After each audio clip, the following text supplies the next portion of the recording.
Semuanya karena kasih dan anugerah-Mu Tuhan. Terima kasih Tuhan, terima kasih Bapa. Kalau pada hari ini kami ada di tempat ini, kami ingin mendengarkan firman-Mu Tuhan. Karena firman itulah pedoman bagi hidup kami, yang akan membimbing kami Tuhan, menempuh jalan kami di dalam dunia ini. Terima kasih Tuhan, karena itu kami mau buka hati dan pikiran kami, tertuju pada firman-Mu. Terima kasih Tuhan. Dalam nama Yesus kami berdoa. Haleluya. Amin. Ya, silakan duduk Bapak Ibu sekalian. Shalom. Apa kabarnya?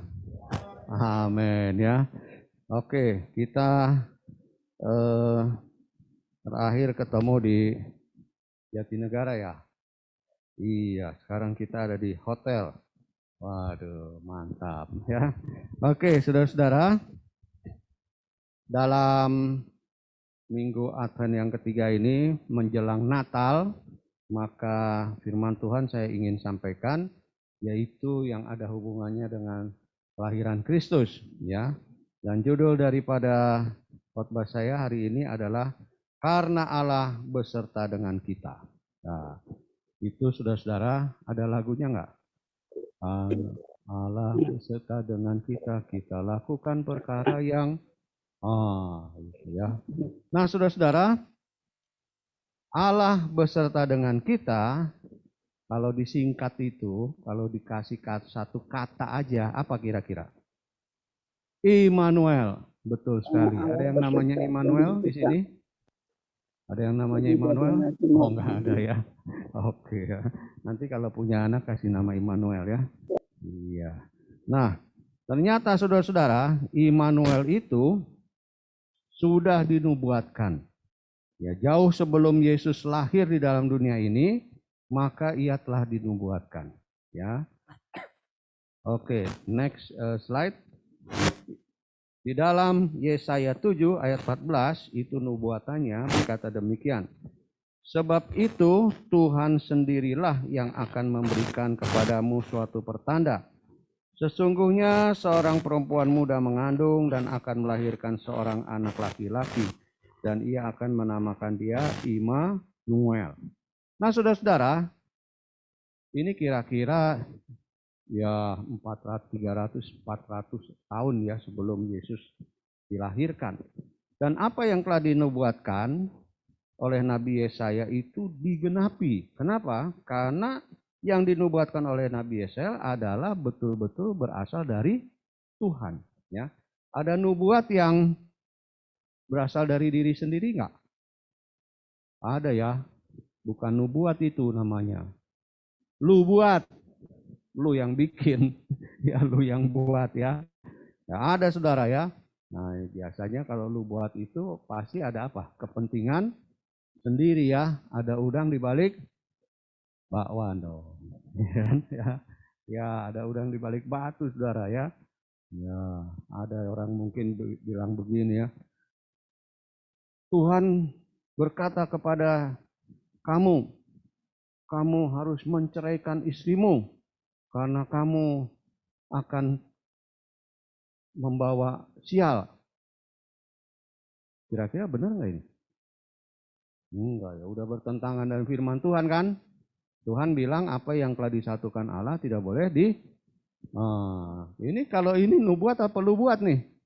Lu buat saudara ya. Lu yang buat ya. Ada udang di balik bakwan ya benar juga ya. Ya, tahu-tahu apa benar udah diceraiin, tahu-tahu ini yang bikin lu buat ini yang nyamperin, emang dia pengen sama ceweknya itu, nah, ketahuan deh, gitu kan? Ya itu lu buat, ya. Nah, tetapi kalau yang dari Tuhan pasti terjadi dan itu merupakan satu anugerah buat kita, ya. Kalau nubuat itu betul-betul digenapi dan ternyata saudara-saudara, nubuatan yang di dalam Yesaya 7 ayat 14 itu betul-betul digenapi di dalam Matius 1 ayat 23. Ya. Sesungguhnya anak darah itu akan mengandung dan melahirkan seorang anak laki-laki dan akan menamai dia Immanuel, yang berarti Allah menyertai kita. Nah, kalau nubuat itu disampaikan kepada Nabi Yesaya, maka yang di dalam Matius ini malaikat Tuhan berkata kepada Yusuf. Ya, ketika Yusuf tahu, wah, ini tunangan gua hamil nih, gitu kan. Aku mau ceraiin ah. Ya, malaikat Tuhan datang. Jangan Yusuf, ya kan? Lalu berkata sesungguhnya, ya, dan seterusnya itu ya. Dan hendaklah engkau menamai dia Immanuel, yang berarti Allah menyertai kita. Ya, nah jadi saudara-saudara itu digenapi. Tetapi menjadi pertanyaan, ya, apakah Allah itu menyertai kita sejak kelahiran Yesus ini? Ya, karena kan udah jelas ya. Yesus dilahirkan dan dia berarti dinamakan Immanuel, berarti Allah menyertai kita. Jadi Yesus lahir, Allah menyertai kita. Sebelum Yesus lahir bagaimana, saudara? Apakah Allah menyertai kita? Ya, ternyata saudara-saudara, Allah itu menyertai manusia sejak dunia ini dijadikan, saudara. Dan bahkan nanti sampai akhir zaman, Tuhan akan menyertai kita. Ya, nah saya kasih beri contoh ya, Yusuf ya, Yusuf di sini, Yusuf anak Yakub. Ya, nah, satu kali kan Yusuf ini anak keberapa ya? 11 ya, 11. Lalu kakak-kakaknya satu kali ngiri sama dia, ngiri. Kakak-kakaknya bersepakat, gimana kita bunuh aja ini Yusuf nih, ya. Untung ada kakaknya yang paling gede. Oh jangan bunuh, ya. Udah masukin ke sumur aja, ya. Nanti kalau ada pedagang budak kita jual dia. Jahat bener ya. Ini kakak-kakaknya jahat bener ini, ya kan? Masa adanya sendiri di apa? Dijual jadi budak, saudara. Ya, dianggap kan udah mati itu, ya sama aja dibunuh, saudara. Waduh, ini kakak-kakaknya jahat bener nih. Ya. Sekali akhirnya Yusuf benar dijual ya ke orang Mesir, kerja di rumahnya Potifar, diganggu kan, tahu kan ceritanya? Ganggu ya sama siapa? Tante Po, ya, Tante Potifar ya, Yusuf, gitu kan, ya, tapi nggak kena. Yusuf tahan banting, saudara ya, imannya tahan ya. Akhirnya apa? Difitnah, masuk penjara. Nah, di dalam penjara itu ternyata pada akhirnya Yusuf jadi kesayangan kepala penjara. Dan itu dilihat dalam Kejadian 39 ayat 23, ya, dan kepala penjara tidak mencampuri segala yang dipercayakannya kepada Yusuf. Karena Tuhan menyertai dia dan apa yang dikerjakannya dibuat berhasil. Jadi Yusuf dipercaya oleh kepala penjara, udah kamu bikin aja, kamu punya planning apa kamu jalanin dah, ya. Pada akhirnya Tuhan membuat berhasil. Apa yang dikerjakan Yusuf pas selalu berhasil. Apa kuncinya? Tuhan menyertai, ya. Tuhan menyertai Yusuf, saudara. Ya, dan kita melihat kalau Tuhan menyertai kita, maka apa yang kita kerjakan akan berhasil. Ya, kecuali apa yang kita rancangkan itu tidak sesuai dengan kehendak Allah. Ya, ada nggak rancangan kita yang nggak berhasil? Ada juga, saudara. Kita udah planning begini, nggak jadi. Planning begitu, nggak jadi ya.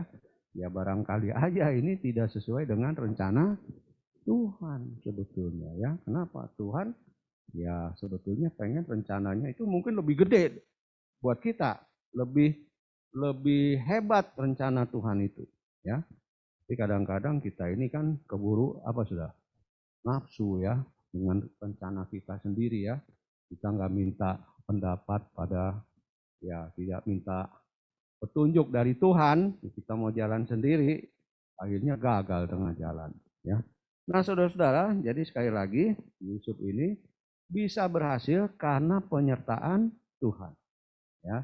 Dan saya kira kita juga akan bisa seperti Yusuf ya kalau Tuhan menyertai kita, saudara ya. Nah, ada lagi contoh yang kedua adalah Daud ya. Daud itu mengalahkan Goliat, betul ya? Mengalahkan Goliat, raksasanya orang Filistin. Ya, lalu satu kali Saul jadi iri, saudara. Ya, iri hati nih sama si Daud nih. Ya, di sini ada yang suka iri hati nggak? Kalau ada yang iri hati berarti temannya Saul. Ya, gitu ya. Iri hati dia lihat, Daud lebih dipuji-puji nih. Kadang-kadang kita manusia begitu ya. Ya, kita udah ngajarin dia, dia lebih dipuji sama orang. Kita gurunya nggak dipandang sebelah mata, sudah, ya kan? Kita jadi kesel. Wah, gua kan gurunya. Itu sifat manusia, ya. Saul begitu juga tuh, ya. Nah, Saul iri, saudara. Akhirnya dia punya rencana jahat, majuin nih Saul ini. Dia bilang, Daud kamu Daud kan mau diangkat mantu ya, tapi namanya Saul ini licik, saudara. Dia bilang, oke, tapi saya minta syarat, ya, itu ambil kulit katannya orang Filistin 100. Kulit katan itu kulit yang habis disunat itu ya. Nah, jadi ambil, maksudnya apa? Maksudnya supaya Daud pergi lalu perang sama orang Filistin, diharapkan apa? Mati Daud itu. Ya, jadi jahat juga nih pikiran Saul nih, menjeblosin Daud. Nah, ternyata Daud berhasil, bukan hanya 100, 200 dia bawa. Nah, jadi mantunya si Daud ya. Nah, mantunya Saul. Lalu Saul jadi takut. Tapi lalu di sini Saul ya, dalam 1 Samuel 18 ayat 28 dikatakan, lalu mengertilah Saul dan tahulah ia bahwa Tuhan menyertai Daud dan bahwa seluruh orang Israel mengasihi Daud. Nah, jadi Daud itu berhasil. Kenapa? Karena penyertaan Tuhan. Dan Daud dikasihi oleh orang Israel. Ya, jadi salah satu ya tanda bahwa Tuhan menyertai kita itu seperti Daud juga. Daud dikasihi oleh banyak orang. Kita juga begitu sebetulnya. Kalau Tuhan menyertai kita, kita berhasil, dan keberhasilan kita itu kita akui karena Tuhan, bukan karena kita, maka orang juga akan banyak mengasihi kita, saudara. Ya, orang senang sama kita. Ya, kenapa? Karena ada penyertaan Tuhan. Dan kalau Tuhan menyertai, pasti kita berbuat yang apa, saudara? Yang benar apa yang salah? Harusnya yang benar. Ya, dan kalau kita berlaku benar, orang senang sama kita, saudara. Ya, nggak ada tipu muslihat di dalam pikiran kita, nggak ada niat jahat dalam hati kita, orang pasti senang. Ya, nah, jadi saudara-saudara, jangan sampai kita itu jadi orang yang disebelin, gitu ya. Oh, kalau ada dia, udah kita jauh-jauh aja deh, jangan deket-deket. Rese dia, gitu kan? Ya, kita dianggap apa, saudara? Kayak bakteri virus COVID aja ya, gitu ya. Kita datang orang minggir, saudara. Ya, kenapa? Ya, kita orang sebel sama kita. Barangkali ya, ini kan tanda-tanda nih. Ya, kalau kita belajar dari Daud ini, ya, orang yang disertai Tuhan itu pasti juga dikasihi oleh orang-orang. Ya, nah saudara-saudara, jadi mari kita percaya kepada janji Tuhan bahwa Tuhan itu akan menyertai kita. Amin. Saudara percaya janji Tuhan? Saudara suka nggak disertai oleh Tuhan? Ya pasti suka lah, ya kan? Daripada disertai yang lain, lebih baik disertai Tuhan kan? Dan janji Tuhan itu kepada kita itu adalah berlaku dari zaman yang lalu, saudara ya. Dari mulai kejadian sampai pada akhir zaman. Ya. Nah, secara khusus saya ingin mengulas dari nasihat Musa kepada Yosua. Ya, waktu Musa mau meninggal, mau mati, maka Yosua mau diangkat ya menjadi calon pengganti atau penggantinya Musa, maka Musa menasehati Yosua. Dalam Ulangan 31 ya. Ulangan 31 ayat 6 dikatakan begini. Ini Musa yang ngomong ya. Kuatkan dan teguhkanlah hatimu, janganlah takut dan janganlah gemetar karena mereka. Sebab Tuhan Allahmu, dialah yang berjalan menyertai engkau. Ia tidak akan membiarkan engkau dan tidak akan meninggalkan engkau. Ulangan 31 ayat 6. Lalu diulangi lagi saudara ya. Dipertegas lagi oleh Musa dalam ayat yang ke-8. Sebab Tuhan dia sendiri akan berjalan di depanmu. Dia sendiri akan menyertai engkau. Dia tidak akan meninggalkan engkau. Janganlah takut dan janganlah patah hati. Ya. Nah ini janji Tuhan disampaikan kepada Yosua melalui Musa. Dan penyertaan Tuhan atau janji Tuhan itu juga berlaku atas hidup kita sampai hari ini. Kita percaya janji Tuhan, ya Tuhan pasti akan menyertai kita. Dan apa penyertaan Tuhan itu? Di dalam tadi saya udah kasih contoh Yusuf ya sama Daud ya. Tetapi dari Ulangan 31 ini kita belajar bahwa bentuk penyertaan Tuhan bagi kita itu yang pertama adalah berjalan menyertai engkau. Ayat 6. Berjalan menyertai engkau. Berjalan menyertai itu berarti apa sudah? Dia berjalan selalu dekat kita. Dia berjalan mendampingi kita saudara. Dia enggak berjalan jauh di sono, enggak ya. Ya Tuhan berjalan menyertai kita. Jadi kemanapun kita pergi, Tuhan akan menyertai kita. Luar biasa ya, luar biasa saudara. Kita ini apa sih? Sebetulnya di hadapan Tuhan itu enggak ada apa-apanya, betul enggak? Ya kita ini seperti debu saudara. Ya, ada lagunya. Aku tanpamu butiran. Nah, itu saudara, kita ini nggak ada apa-apanya ya. Tapi Tuhan yang maha kuasa, yang maha besar itu kok mau berjalan menyertai kita. Berarti Tuhan menganggap kita itu orang apa? Penting saudara. Harusnya kita bangga ya, jadi orang pentingnya Tuhan nih, ya kan? Seharusnya kita nggak ada apa-apanya, tapi Tuhan mengangkat kita menjadi orang penting. Wah, saudara itu luar biasa ya. Karena itu kita tidak boleh menyia-nyiakan hak yang Tuhan berikan kepada kita itu menjadi orang penting. Ya. Nah, penyertaan Tuhan itu luar biasa ya. Dia akan berjalan menyertai kita, sudah. Jadi percayalah kemanapun kita melangkah, gitu ya. Tuhan pasti menyertai kita. Ya. Lalu sudah bilang, wah Tuhan menyertai kita kemana-mana. Kalau gua ke tempat pelacuran bagaimana nih? Tuhan menyertai nggak? Yo, Tuhan menyertai nggak? Ya, sebetulnya Tuhan ada juga, saudara. Ada juga dia lihat itu, anak gua kenapa nih? Lagi kumat dia. Ya kan? Ya, Tuhan ngomong dong. Kamu jangan ke situ. Ya kan? Tapi kitanya yang apa? Bandel kan? Mungkin orangnya bandel. Udah Tuhan ngomong dia, jangan ke situ, jangan. Bodoh amat dia pergi juga sudah. Ya. Berarti apa? Kita yang melepaskan diri dari penyertaan Tuhan. Wah, Tuhan udah dampingi kita, tapi kita yang lawan, saudara. Ya, kita lari dari penyertaan Tuhan. Kalau terjadi apa-apa, ya salah siapa sudah? Salah kita sendiri. Kenapa lari dari penyertaan Tuhan? Ya. Nah, jadi yang pertama penyertaan Tuhan itu adalah dia berjalan menyertai kita. Yang kedua, dia tidak akan membiarkan engkau. Ya. Kalau kita jatuh, kita susah, banyak masalah, menghadapi segala macam pencobaan, Tuhan tidak akan membiarkan kita jatuh, saudara. Luar biasa ya. Tuhan itu, wah luar biasa, saudara. Ya. Dia akan menolong kita.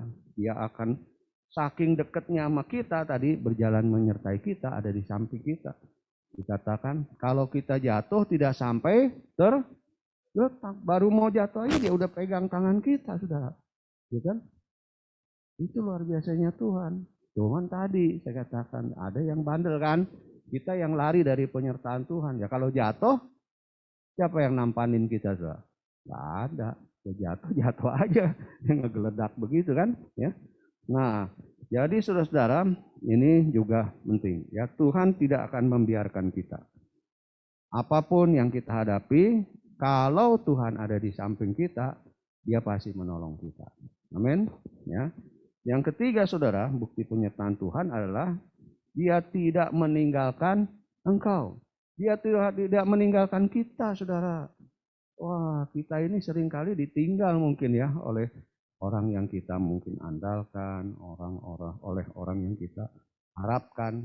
Kadang-kadang kita ditinggal, saudara, oleh orang-orang itu. Ya, kecewa gak? Kecewa, saudara, ya.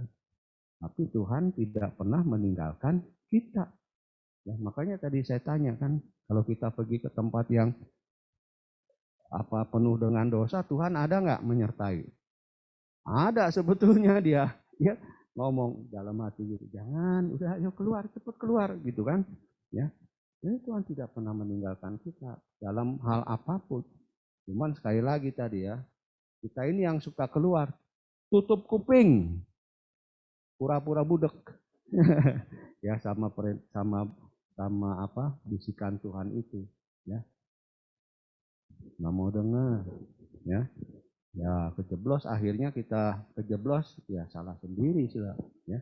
Tapi ini yang kita mesti tahu nih, ya, karena kalau orang bilang, Tuhan meninggalkan saya nih, ya saya dibiarkan jatuh nih. Ingat ya, Tuhan tidak pernah meninggalkan kita. Kitanya yang nggak mau ditolong, ya kitanya yang lari dari penyertaan Tuhan. Kitanya yang pura-pura nggak dengar, budek kita. Ya itu salah kita sendiri, ya. Penyertaan Tuhan yang berikutnya adalah Dia berjalan di depan kita, ayat 8. Ya. Tuhan berjalan di depan kita. Jadi apa saudara? Dia itu membimbing kita, bukan dari belakang. Dia jadi contoh di depan. Dan kita itu mengikuti Dia dari belakang, saudara. Ya.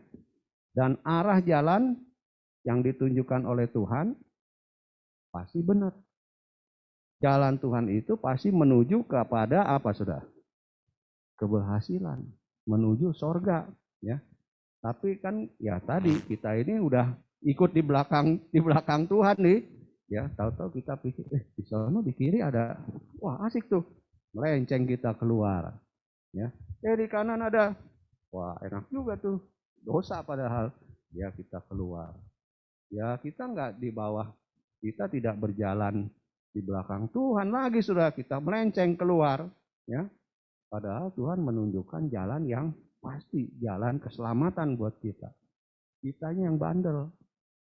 Makanya Tuhan seolah-olah tidak menyertai kita, ya. Tapi sekali lagi, bukan Tuhan yang salah. Siapa yang salah? Kita, ya. Kita nggak mau disertai oleh Tuhan. Nah, jadi saudara-saudara, bagaimana supaya kita tetap disertai Tuhan? Yang pertama, saudara-saudara, dari Ulangan 31 itu adalah yang pertama, kuatkan dan teguhkanlah hatimu, ya, ayat 6. Ini bicara tentang iman, ya. Teguhkanlah hati kita itu bicara tentang iman. Jadi kita harus percaya, beriman, betul-betul percaya bahwa Tuhan menyertai kita, bahwa Tuhan ada berjalan bersama dengan kita, ya. Nah, jadi mesti beriman, ya. Yang kedua adalah jangan takut dan jangan gemetar. 6, ya. Orang Jakarta ya bilang apa tuh? Jangan kenyik, ya. Gitu ya. Jangan takut, ya, menghadapi masalah takut. Udah takut duluan, ya. Gak berani menghadapi masalah, ya. Gak berani menghadapi resiko. Semua pekerjaan kita, semua apa yang kita kerjakan ada resikonya enggak? Ada, saudara. Dan kita mesti berani ngadepin, ya. Mungkin resikonya nggak enak buat kita, ya. Ayo hadepin, saudara. Kenapa? Kita kan punya iman percaya Tuhan menyertai kita, ya. Dan yang ketiga, saudara-saudara, jangan takut dan jangan patah hati. Artinya apa nih? Jangan patah semangat, saudara. Ya. Kalau kita itu menghadapi satu masalah, sekali-sekali memang terjadi kegagalan dalam hidup kita, jangan patah hati, jangan kehilangan semangat, saudara. Tetapi kita memandang kepada Tuhan, kita percaya kepada Tuhan. Oh Tuhan, engkau ada beserta dengan aku. Ya, mungkin aku menghadapi masalah, tetapi saya tahu Tuhan tidak meninggalkan saya. Tuhan tidak membiarkan saya. Ya, Tuhan menyertai kita. Dalam suka dan duka, Tuhan menyertai kita. Dalam sehat dan sakit, Tuhan menyertai kita. Amin. Ya. Sampai kapan Tuhan menyertai kita? Ya, Matius 28 ayat 20b mengatakan, dan ketahuilah aku menyertai kamu senantiasa sampai kepada akhir zaman. Jadi please deh, jangan khawatir ya. Jangan khawatir. Jangan lalu bilang, Tuhan udah jauh dari saya. Salah, kita yang jauh dari Tuhan. Ya, Tuhan pasti akan menyertai. Tuhan tidak akan lupa janjinya. Tuhan tidak akan tidak menepati janjinya. Tuhan pasti menepati janjinya bahwa Tuhan akan menyertai kita. Ya, tapi sekali lagi, saudara-saudara, ayo kita mau di bawah perlindungan Tuhan. Kita mau punya keteguhan hati, punya iman bahwa Tuhan menyertai kita. Ya, memang tidak selalu jalan kita tidak selalu mulus, kadang-kadang kita kejeblos juga, ya, ke dalam mungkin lubang di jalan itu, tetapi ada Tuhan yang selalu menyertai kita dan Tuhan siap menolong kita. Amin. Untuk firman Tuhan. Haleluya. Mari kita tundukkan kepala dan kita berdoa. Tuhan Yesus, Bapa kami dalam surga, terima kasih untuk firman-Mu yang telah kami dengar pada hari ini. Kami percaya Tuhan bahwa Engkau selalu ada menyertai hidup kami. Tuhan berjalan bersama kami, bahkan Tuhan memimpin kami. Terima kasih Tuhan, terima kasih. Seringkali kamilah yang lari dari jalan-Mu Tuhan. Seringkali kami keluar dari penyertaan-Mu, sehingga seolah-olah Engkau meninggalkan kami. Padahal kamilah yang meninggalkan Engkau. Kami lepas dari pengawasan-Mu. Terima kasih Tuhan, biarlah melalui firman ini kami diingatkan untuk kami selalu harap kepada Tuhan, selalu ada di dalam perlindungan Tuhan, dengan cara kami percaya penuh, beriman teguh kepada Tuhan.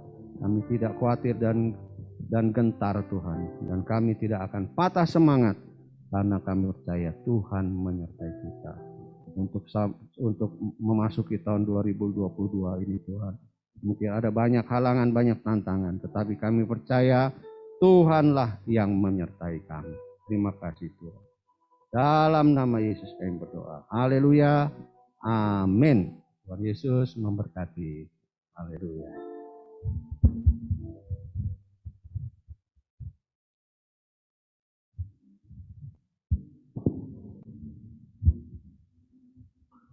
Ya, shalom Bapak Ibu sekalian. Puji Tuhan, siang ini kita boleh dengar firman Tuhan. Ya, firman Tuhan yang dilayan oleh Bapak Pendeta Yosi Mesah. Ya, beliau adalah Sekretaris Umum BPP, Badan Pengurus Pusat GBI. Terima kasih buat Pak Yosi. Siang ini beliau orangnya kata Esa super sibuk. Katanya kalau ngobrol aja sama dia katanya handphonenya bunyi terus. Tapi beliau siang ini mau meluangkan waktu bisa hadir bersama kami siang ini. Terima kasih Pak Yosi. Tuhan Yesus memberkati. Baik Bapak Ibu Saudara, ada beberapa pengumuman gereja. Yang pertama, untuk minggu depan kita akan mengadakan ibadah Natal. Jadi kita akan melalui Zoom. Minggu depan jamnya sore, jam 5 sore. Ya, jadi pagi tidak ada ibadah, kita langsung ketemu jam 5 sore, hari Minggu 26 Desember. Ya, temanya bersinar bagai bintang, Filipi 2 ayat 15. Pembicaranya adalah Bapak Pendeta Kiki Cahyadi. Beliau adalah Ketua BPD DKI Jakarta.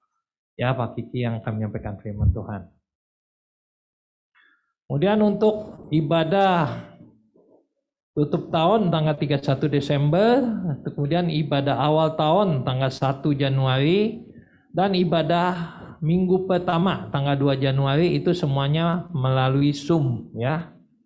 Jadi semua media Zoom. Untuk tutup tahun tanggal 31 Desember mulai jam 8 malam. Kemudian untuk ibadah tanggal 1 Januari jam 10.30 ya. Kemudian untuk kebaktian Minggu tanggal 2 Januari itu jam 10.30.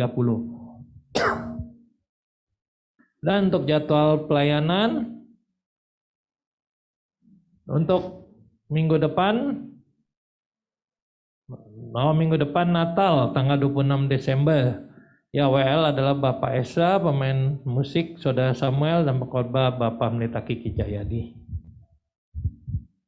Buat Bapak Ibu Saudara yang ingin memberikan persembahan ataupun perpuluhan atau persembahan apapun yang ingin ditransfer, bisa melalui transfer ke rekening melalui Bank BCA, nomor rekening 574-047-9999 atas nama GB Jangga Timur. Tapi buat Bapak Ibu Saudara yang hadir di sini yang ingin berikan langsung, bisa menggunakan amplop, diletakkan saja di bangku, ya. Baik, Tuhan Yesus memberkati. Nggak ada lagi pengumuman yang lain, kita akan akhiri ibadah kita siang ini. Saya undang kita sekali lagi tunduk kepala.